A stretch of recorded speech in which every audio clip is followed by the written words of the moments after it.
दोस्तों, कभी कभी अधिक ज्ञान और ज़्यादा मेहनत करने के बावजूद भी हम अपने मकसद में सफल नहीं होते। आज की कहानी को देखने के बाद आप अपने जीवन में कभी भी असफल नहीं होंगे। बहुत समय पहले की बात है। एक जंगल में बहुत सारे तोते रहते थे, इसीलिए वह जंगल बहुत ही ज़्यादा प्रसिद्ध था। कुछ समय बाद एक शिकारी उन तोतों को पकड़ना शुरू कर देता है, जिसके बाद धीरे धीरे जंगल में तोतों की संख्या बहुत ही कम हो जाती है। तोतों का सरदार बहुत ही ज़्यादा चिंतित हो जाता है। उसने सोचा कि अगर इसी तरह से शिकारी तोते पकड़ता रहा तो एक दिन हमारी संख्या बिल्कुल विलुप्त हो जाएगी और हम यहाँ से बिल्कुल ख़त्म हो जाएंगे।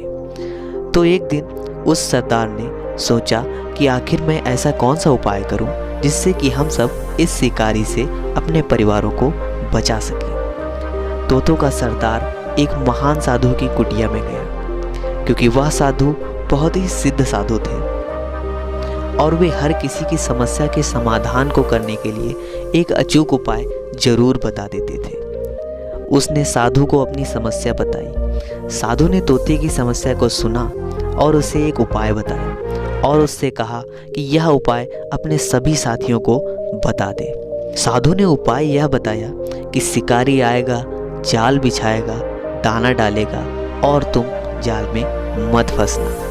सभी तोतों ने यह बात सुनी और हर वक्त यही बात दोहराने लगे। खाते बैठते उठते हर वक्त तोते यही बात दोहराते रहते कि शिकारी आएगा, जाल बिछाएगा, दाना डालेगा, पर तुम जाल में मत फंसना। तभी एक दिन शिकारी आया। सभी तोते पेड़ पर बैठे हुए थे। शिकारी को देखकर सभी तोते यह बात तेजी से दोहराने लगे।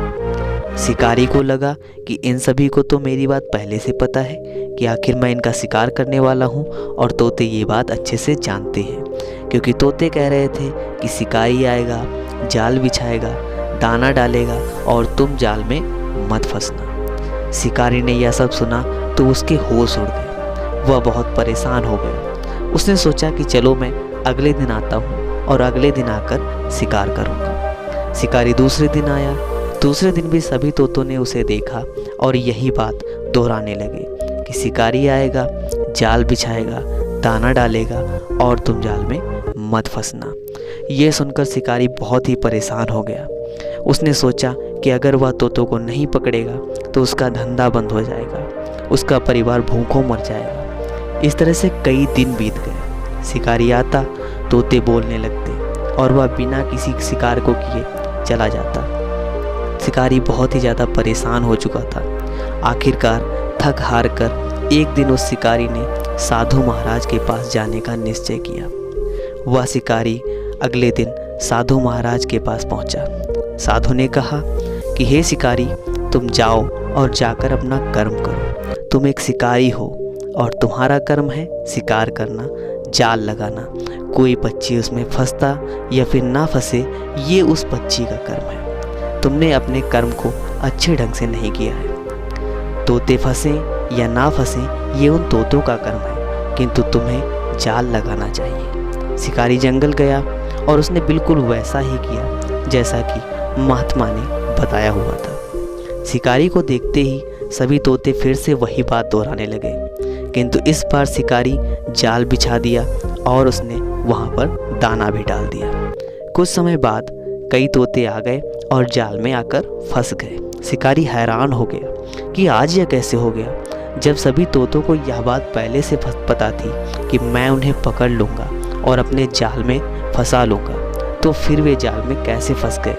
कहीं साधु महाराज ने कोई जादू तो नहीं कर दिया। तोतों को लेकर शिकारी सीधे साधु महाराज की कुटिया पर गया।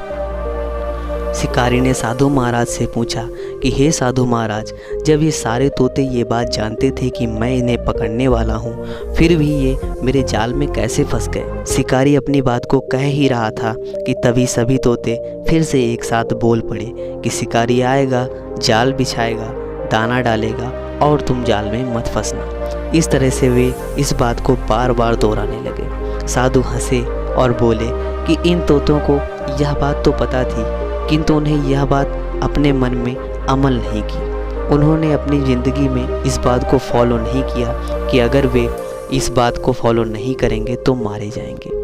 इन्होंने इसके बारे में कभी नहीं सोचा, इसीलिए वे तुम्हारे जाल में फंस गए। दोस्तों, ठीक इसी तरह से हमारे दिमाग में बहुत सारे आइडियाज़ आते रहते हैं, लेकिन हम उन्हें फॉलो नहीं करते।